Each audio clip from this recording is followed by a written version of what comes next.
Hello, I'm Scott Douglas with MarineMax of Wrightsville Beach, and today we're going to take a look at the 2026 220 XSF Scout. This is a brand new model for Scout.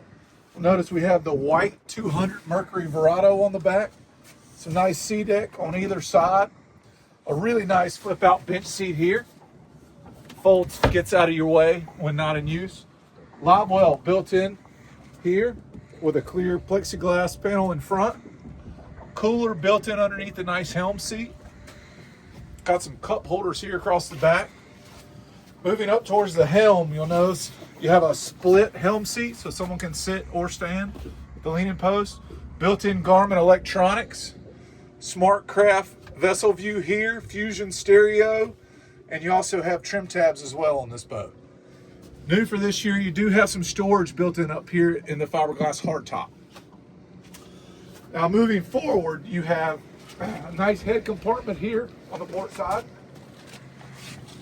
One of my favorite areas of the boat is this lounge seat in the front. You really have a lot of room here.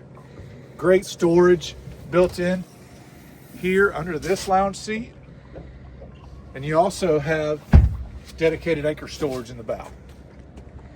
If you'd like to see this boat in person, my name is Scott Douglas with MarineMax of Wrightsville Beach.